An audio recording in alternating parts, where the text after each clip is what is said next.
This is the President McCormack Podcast with your host, Mark McCormack.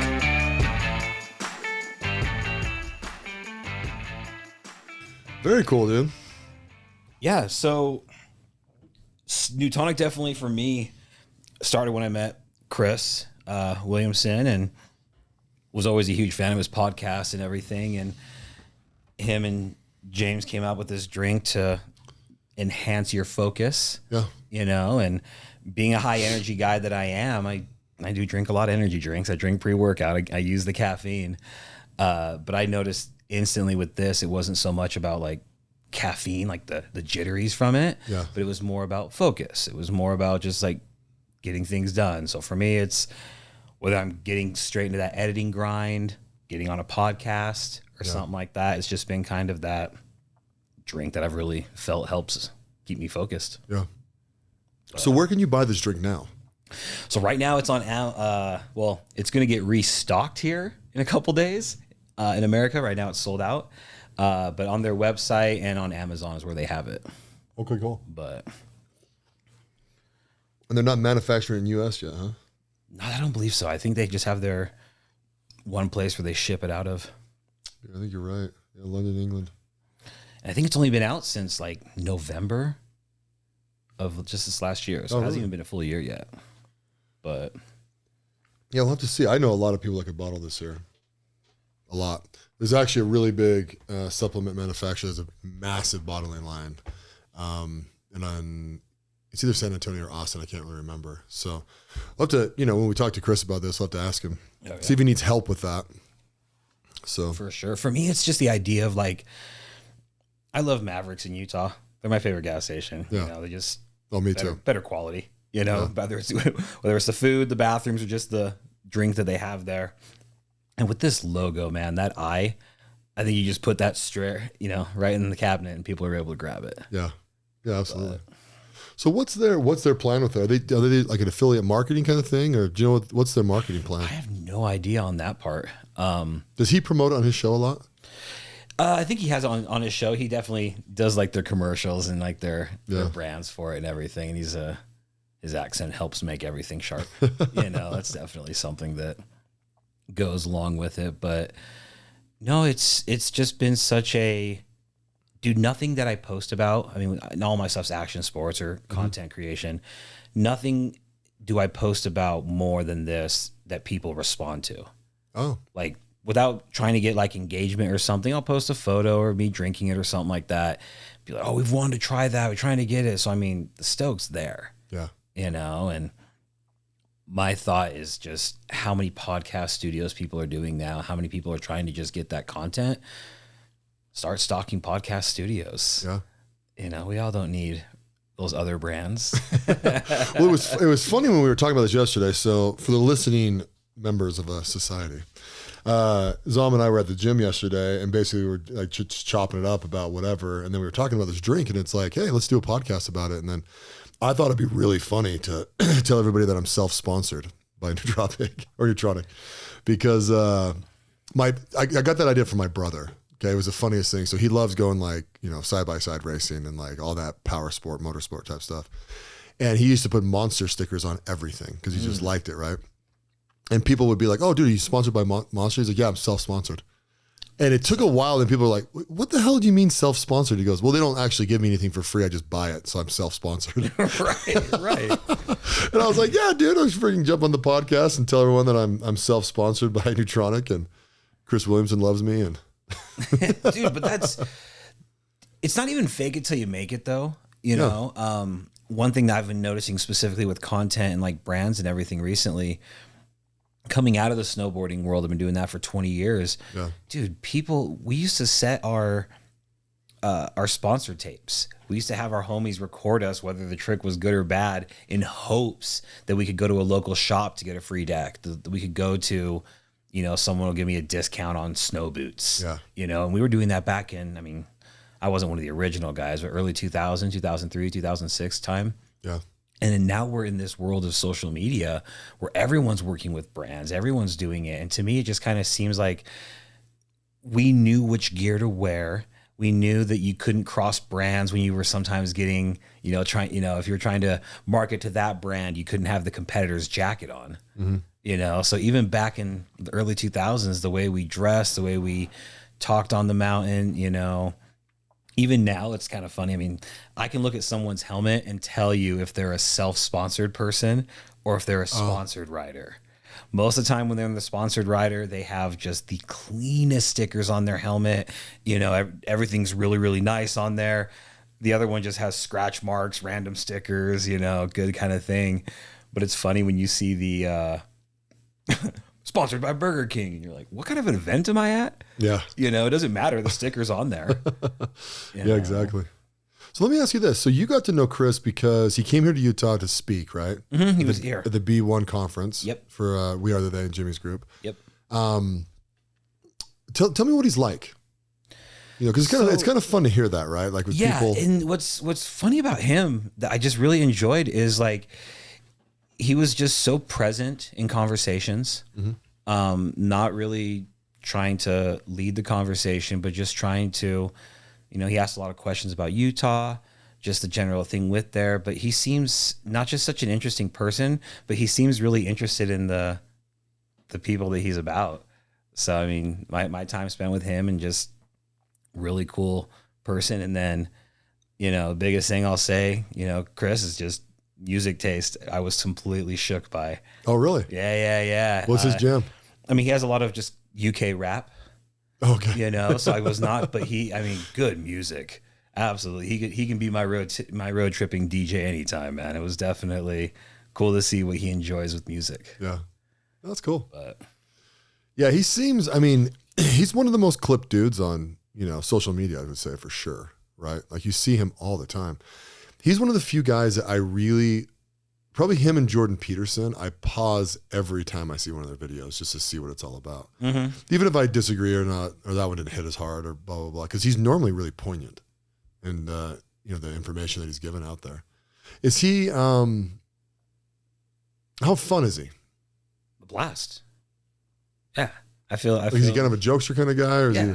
Yeah. And that's why if you look at a lot of the Newtonic reels that he does or some of the content he's made for them, as hokey or fun as they are, I feel like that's actually the genuine person that he is with it. Yeah.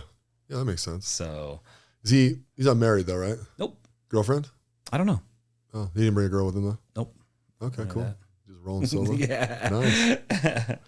It's interesting in life, man, because I've been on a few podcasts with different people, and like some are married, some aren't married. And it's just, I don't know, it's an interesting world because I've been married forever, 20 years. And so Congrats. I almost, to be honest, I do it subconsciously, but I kind of assume people are married a lot, I don't know, man.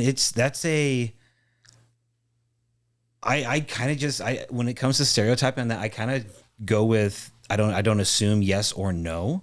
Yeah. And then when someone says kids, I usually assume married, when they go on that part. I do love the dad in people. That's my favorite thing, you know, whether it's a client, a business deal or something like that. There was a famous clip years ago during the COVID phase where one news reporter had like his daughter in the background of his, like on BBC or whatever. Yeah.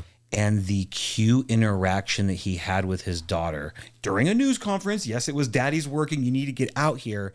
But just seeing the way that he behaved with the kid, I was like, dude, I want to listen to the news from this guy from now on. Yeah. Like to me, it was just like, you're a good dude. It's just, I love watching that in people.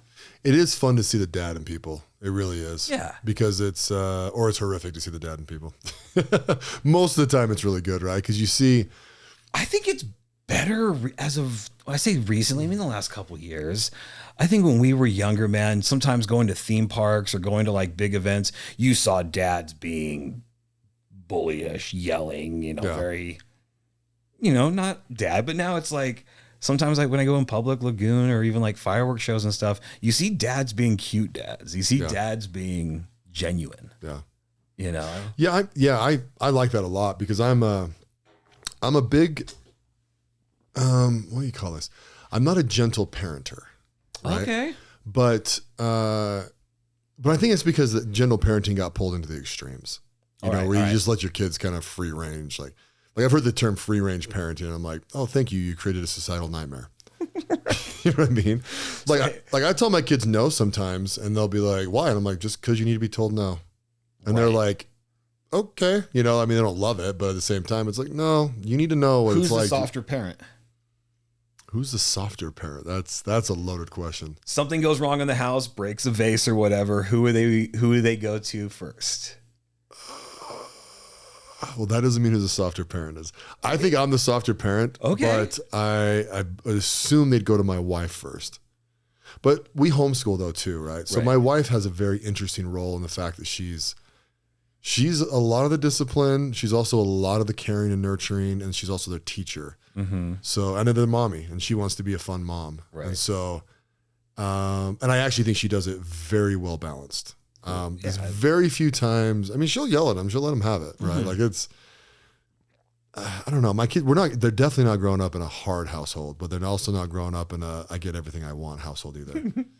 And, you know, my wife and I, we talk about that a lot, right? It's like, there's some things, you know, that like our kids, they're going to experience some things that other kids won't for sure.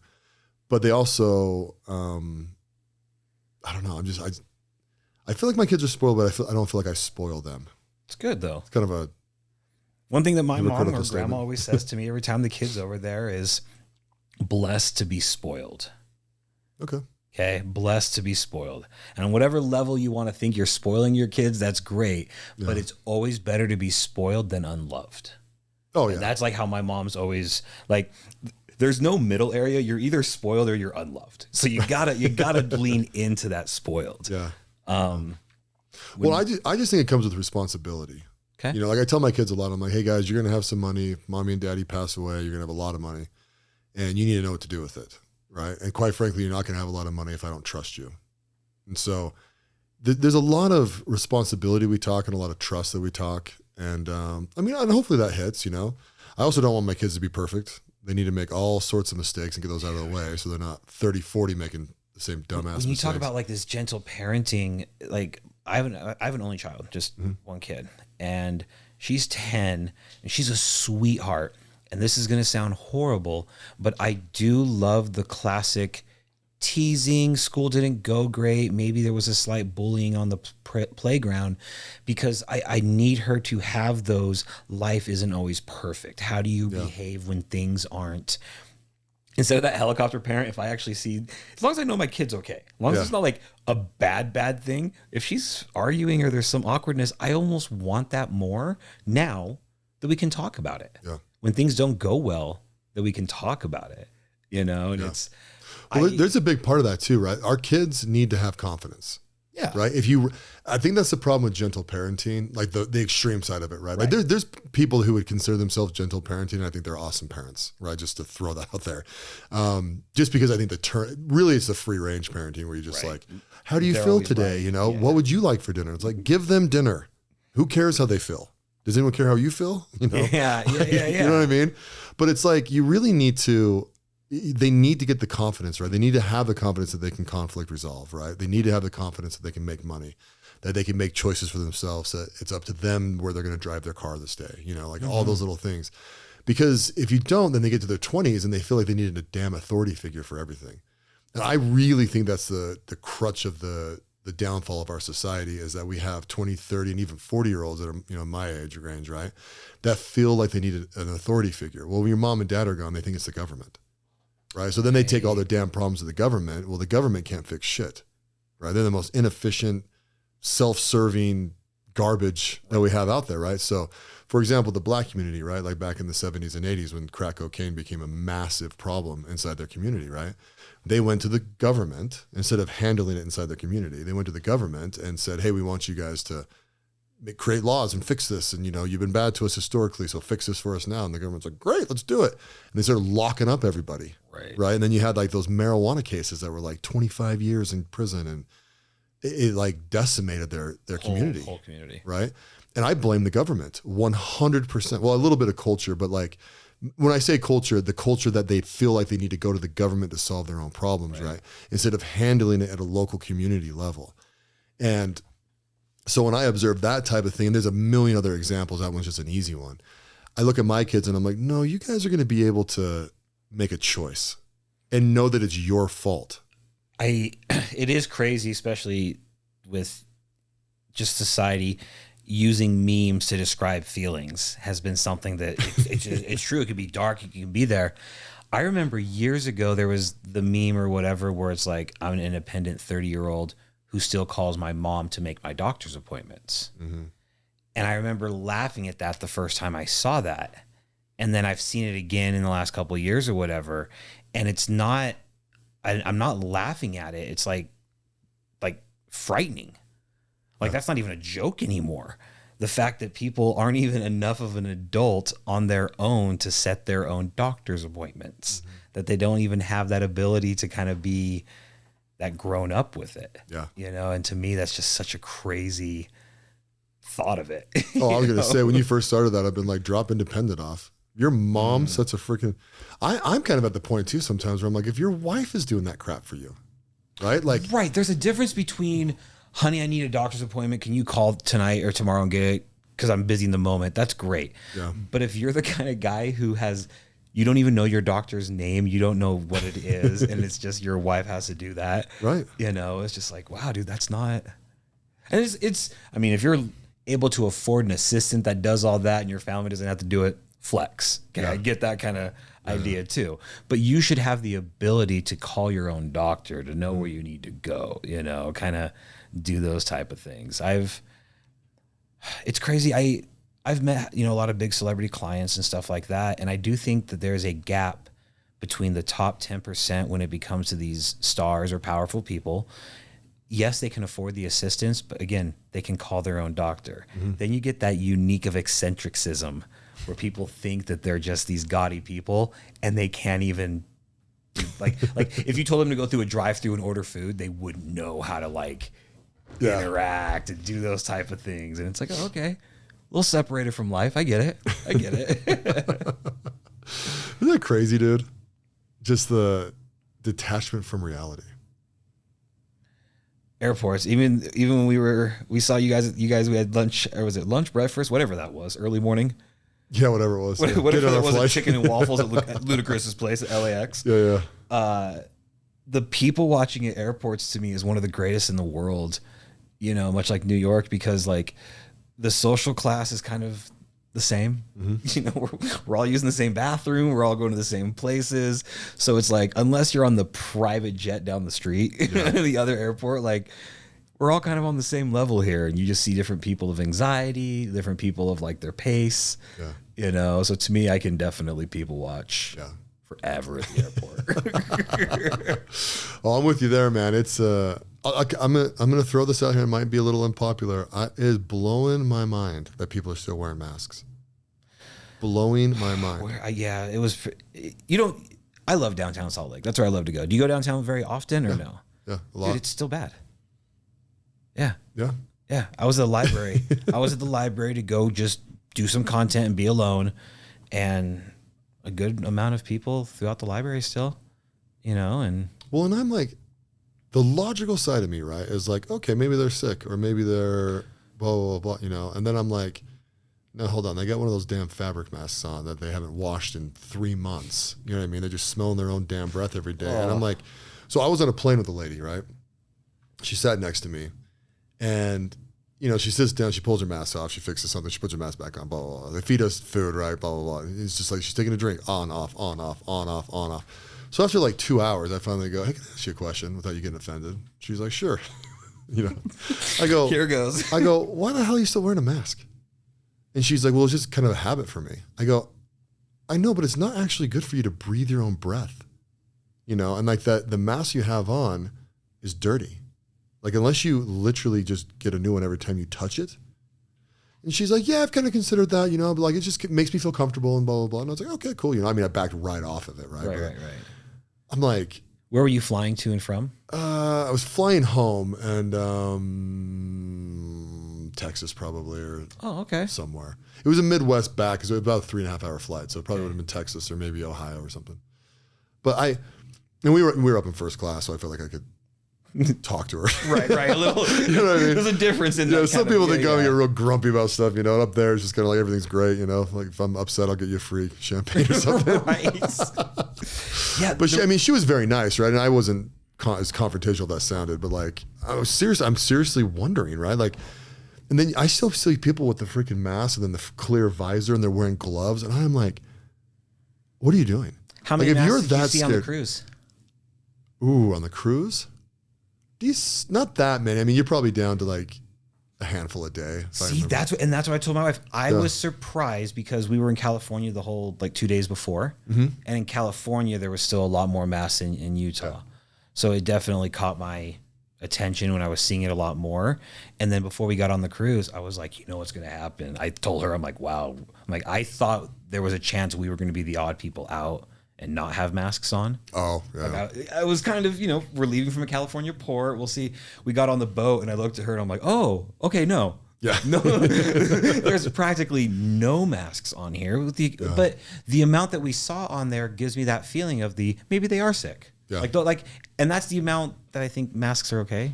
If right. Sick, I mean, well, my thing is like, you can wear it all you want. Right. I mean, I didn't love the fact that people made me wear it when I didn't want to, but whatever, I mean, greater good, I guess. Right. But now I look at it and I'm almost like, oh, this is kind of like a neon sign for like people who will just obey, like blindly obey, like you're that person, Dude, it's like, do you like being that person? Like what part of this are you like, I'll tell you where I saw a shit ton of them. Right. So my kids were in a play up at the University of Utah. And so we go up there to watch it. They practice for like 3 or 4 months or whatever, and then you go watch the show, right? Yeah, yeah. And I bet a third of the crowd had a mask on, maybe a quarter of it. It was enough that I was like, whoa.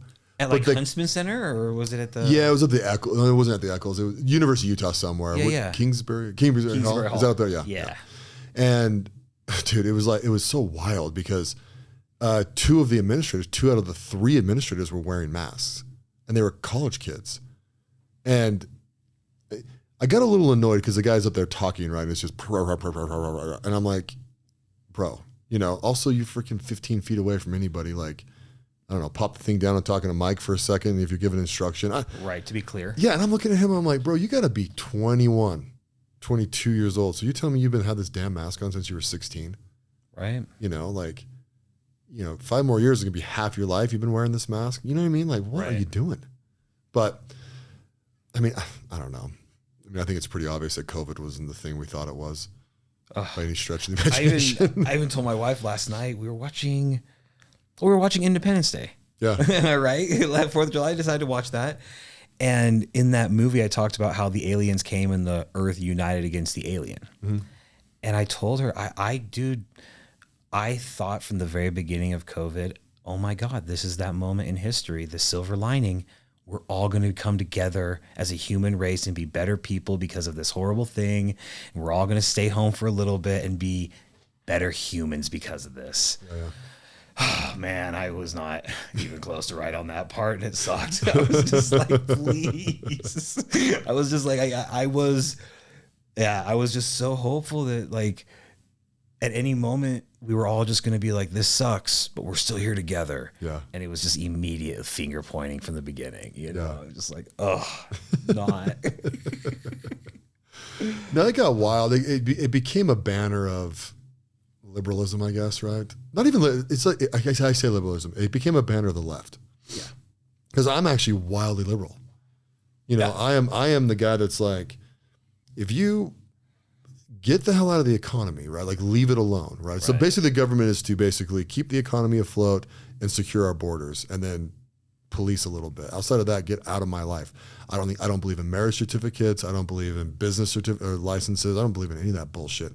The EPA, like all that garbage, right? It's like if people want to smoke weed on their land, knock yourself out. You want to do heroin in your house, knock yourself out. I am wildly liberal, but I'm also very pay for it.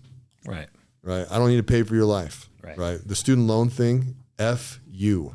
Right. I mean, you got a gender studies degree from Berkeley for $180,000 and we're going to forgive that debt because you're too stupid to know what debt is at 18?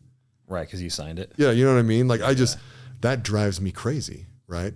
But I also believe that we should have a social net, right? I think the welfare system's, I think a welfare system is good. I think our welfare system is horrific, right? I actually think if you can privatize, what was I going to say? welfare. If you can privatize welfare, it's much better ran. Okay. Much better ran. You know, like basically through churches and, you know, like, you know, what is it? Red Cross, all that kind of stuff, right? Unionize it. Yeah. I'm with it. even if the government subsidized it, I'd be fine with that, right? Because if everyone needs a little bit pulled from them to keep those systems like really in place, then great, right? But to full on fund it from our Social Security and rob from the future, to, you know, it's just bad. It's just bad. It's bad policy. I think it's funny how you said you were liberal with it, but how cleanly you just jumped on both sides. You talked about not wanting to forgive the student loan part about it, but then you immediately said, yes, they need to have some safety net of an education right there. And No, not education, just welfare. Just welfare. Yeah. But just a safety net of the welfare being on there. Yeah. And it's so funny is, again, when it comes to politics, where are you going to find someone that agrees with you on both sides what you just said in that sentence right there? Oh, not in politics. Yeah. Right. Us who are centrists, 80% of the country. 80%. Right? I think that sentence needs to be said more common because when people say left or people say right, just like you're saying, it's the 10% on the extreme. How many people, when you listen to podcasters, when you listen to other people actually, not just a half second sip it, but actually talk, and you realize, oh, even though you and I don't agree on one thing, the other 90% we do. Right. You know, and I just, yeah. Well, I believe this with my whole heart. Most people think exactly the same in our country, right? It's really the extremes that are like wildly off, right? The other thing is, like, to me, it's funny, like racism is one of these things, right? Where I'm like, it's funny how racism exists nationally. It is almost doesn't exist locally. Right? Like you and your family. Do you have a friend who's an absolute racist? No way. Do you even have like a business associate who would you be like, that's a racist dude? No. Me either. No. I know tens of thousands of people over my career the last 20 years, right? I'd have a hard time pulling a guy out or a girl, right? And saying that they are. Guy to me is a genderless term, but like, you know, pulling a dude out, right? And just being like, this guy's racist, you know? But you know, you listen to our media and oh my God, if I have to hear about racism one more mother freaking time, you know, systemic racism, systematic racism, it's everywhere. Our country was built on racism. I'm like, did you see what happened at the Real game last week? So a guy was there with a short haircut that had the SS symbol, not the Nazi symbol, but it's the SS one. The white power one? Yeah. And he had it on his head and, shorter hair, like shaved enough that you could still see the tattoo. And the way the news blew it up, they kicked him out, I guess, or people were kind of offended by it and they ended up kicking him out. And then the story actually broke that he got those while he was in jail or prison or whatever. And he's in the process of getting it removed through tattoo, but he has to keep his hair short for the tattoo removal. And that's why it's there. And then there's also another photo that you end up seeing when they zoom out that he's sitting with mixed colors, a black guy next to him, like there.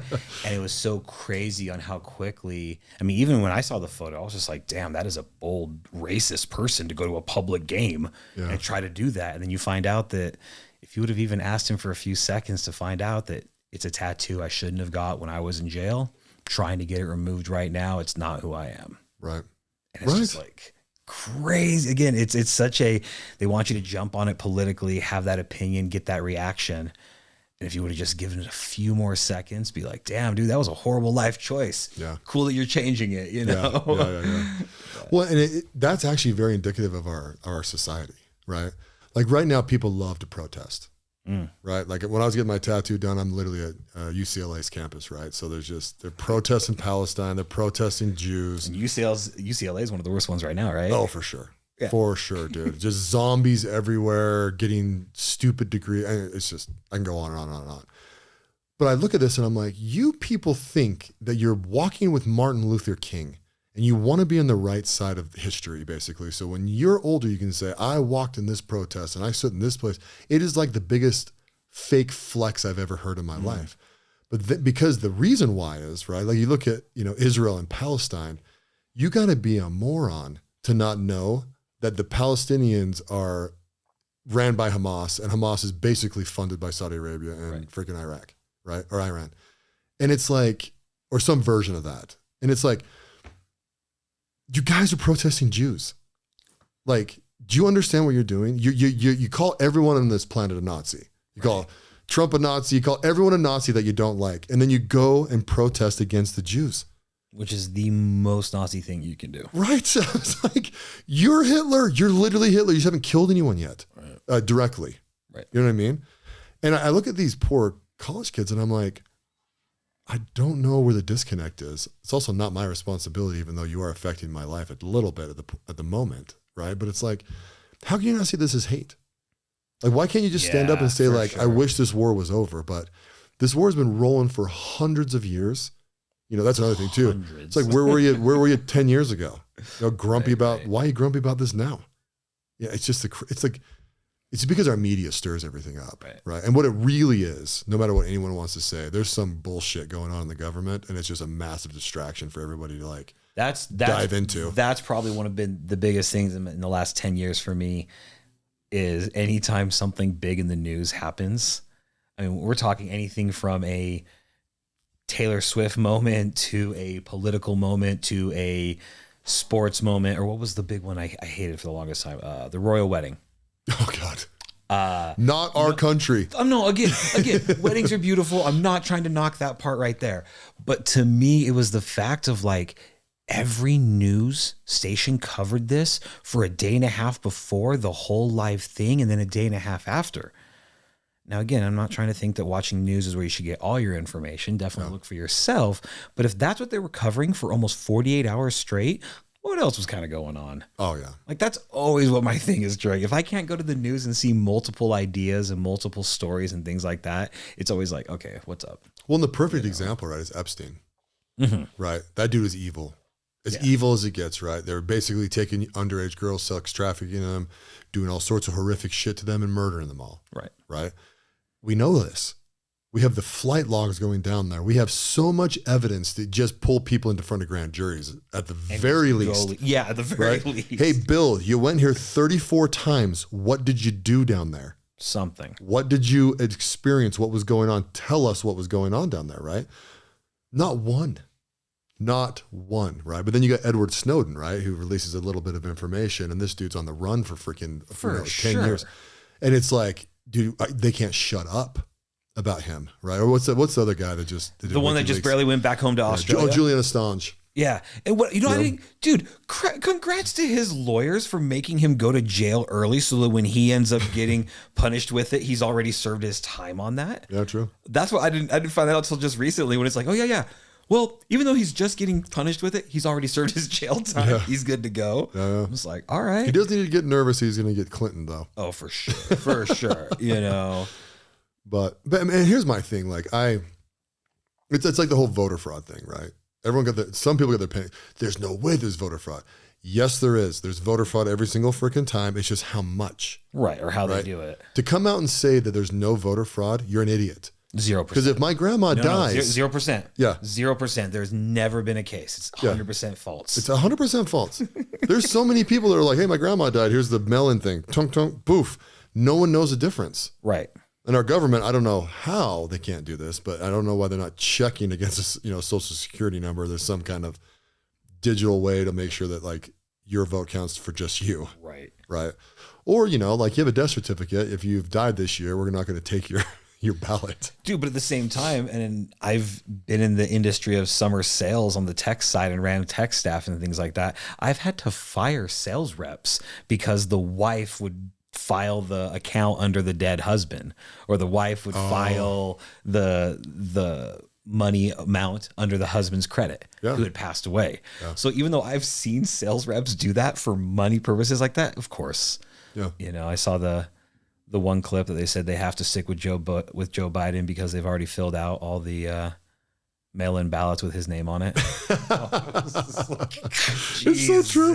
Well, you see the videos that have come out, right, from a couple of people like stuffing ballot boxes. I've right? seen, yeah. And it's like, there you go, right? Now, was that full-on election stolen? Absolutely. There's no way Joe Biden got 83 million votes. I don't give a shit. Not a chance. It's the most votes in history. Not a chance. Now, who knows what it really actually ended up? I'm kind of joking, but jeez, there's no. Yeah, I'm not going to give you my views on who I'm voting for politically. I'm not going to tell you who to vote for. No, yeah. I 100% think it's almost impossible that Trump doesn't win. Oh yeah, there's no way. Like well, the New York Times came out this week, right? You saw the debates, or at least saw some clips, right? Yeah. They came out and said, "Oh, this is the best Joe Biden we've seen," and I am like, the cognitive dissonance for you to actually print that. I couldn't. It's off the charts. I couldn't watch it. I tried. And then like enough that I went to another room. My wife had it in the other room. And I'm like, just turn it off, you know? And, I'll tell you, Trump did a great job. he did a great job. What are you going to say? Like, I'll tell you what I think. Yeah. Trump did a great job because he didn't freak out. He didn't blow up. He kept his cool. And he also didn't go for the low digs in moments he could have. Exactly. That's what I was going to say. And like, it's so crazy that that's all the standard he had to be held to show he's a competent person in that kind of character, was to stay level headed, do that right there. And it's like, that's all he had to do. And he did it. He did, like, we're all talking about Joe because what Joe was, you know, he wasn't there. Flopped. Yeah, he flopped. Yeah. And all you could have hoped for being on the left or being Democratic was that Trump was he was gonna be muted, so he couldn't scream. He didn't scream at all anyways. Yeah. You know, so it's like he didn't throw slurs. He didn't do nothing. It was funny as hell the first time around when he was doing that in the Republican stuff, right? But he didn't do the lazy Joe or say those type of things. Like he didn't need to. He literally, there was two moments, right? And I can't remember the first one as much as the second one, right? But it's when Joe just babbled on about something, got totally lost in his mind, just yip. And he just goes, yeah, I don't think Joe knows I didn't know what he said, and he doesn't know what he said. So this is what I think. And it's like, that's the only thing he needed to deliver. Just slam dunk right there. Yeah. Because it's what everyone in this country is thinking. Yeah. You know, and you know, the whole like Biden's on drugs and blah, blah, blah. It's just. Dude, he's not on the right ones, man. And I'm like, the thing is, I was listening to this doctor on TikTok kind of go over it, right? And he's just like, dude, the open mouth, the eyes, he's like, he's got freaking dementia. Yeah. Or maybe it was Parkinson's, one of the two. Anyways, it's like early onset. But it's like, I personally believe we should never vote somebody in that will turn. So let me think of this. They have to be 60 when they're elected, and if they're 70 on the re-election, out. Dude, we have so many. You and I have so many conversations together that are so similar to my wife and my conversation. Oh, really? And this is we literally. She may have said voted in by 65, but no matter what, by 68 or 69, like you're out. Yeah. Like you cannot be 70 in office is how like we kind of made our little rules. And I'm like 100%. Like, well, and here's the reason why for me, right? It has nothing to do with age per se. It has to do with, I want that jackass to have to live in the country that he governed. Right. Oh, for sure. Right. And I'm out. Yeah. Because Biden, right? He could pass anything. He could die tomorrow. And everything has changed. Yeah. Right. And he's never had to live with the consequences of the things that he's actually done. My actual ideal president, 45 years old. That's good. 45 years old, accomplished. I like the fact that they've had at least 2 years of military service. Okay. Right. I think it's a big deal. I think you need to love our country. Right. Not every politician says they love it. It's bullshit. Right. Your policy says otherwise. Right. Right. Because really, politicians need to be wise. Right. They need to take wisdom into there. Mm-hmm. That's why, like, that's another thing too. I don't think anyone under 40 should be involved in there anyways, right? They should still be earning their way, paying their freaking dues to become wise enough to become our president. Right. But you know, you get the 45-year-old person, right? I really don't care if it's a man or a woman, right? As long as you hit my eligible standards. But you know, because they come in there, they're young, they're vibrant, they're smart. You know what I mean? And it's like, you know, and you can really put a cabinet around for certain things. Like people are always like, oh, you know, foreign policy. You know what easy foreign policy is? Don't go to war. Right. Yeah. Like, what's our foreign policy with Belgium? You know, people are like, oh, well, you know, what's our foreign policy with Saudi Arabia? Outside of trade agreements and not going to war, that's foreign policy. You know? Yeah. It's the real foreign policy people get all up in is when they screw with it, right? It's when Ukraine is getting however much ungodly money we gave them, but they don't actually get it. They actually get military support and. You know what I mean? All we're doing is paying Raytheon and Boeing and all these other companies. Did you ever take debate? Oh, yeah. Okay. Debate was fun for me. Those Model UN things, if you've ever seen any of those work or whatever, dude, it's literally like that Stanford experiment. Every time I've watched a Model UN thing, it just takes a few minutes a few debates back and forth, and they've already started crumbling the whole thing. I've never seen a model debate team, when they do a UN thing, make it work happy. It's like, as soon as they start doing it, they start messing. They start, instead of like yes and no and just keeping policies, it's like, well, we're going to give some more here and attachment here. And it's like literally watching college kids just break this down. It's like, no, this is where shit goes bad. Stop right now. Stop. Yeah. You know, just, I love that you brought up debate, by the way. I think debate's the most important class you can take in high school, bar none. I love that. And I think so for the same reason, how people handle getting rejected and how people handle getting told no. Mm-hmm.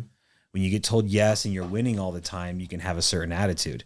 But can you hold your own when you've been proven wrong, when you've been put in your place, collect your thoughts, and then go on something else? Or even when it starts going off the rails, right? The ability to course correct that back and go back into the fight, you know? Because it's kind of like religion, right? When people get really religious, they don't need to back it with data. As I feel, you know, bear your testimony type crap. Right? Yeah.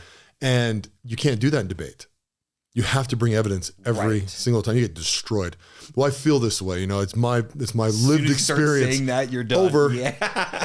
You know what I mean? You lost, because you have to stay logical. You have to stay collected. You have to actually understand both sides of the coin, right? It's really easy for a Muslim and a Christian to yell at each other over who is right. As the right religion, right? Because it's their fictional character versus their fictional character.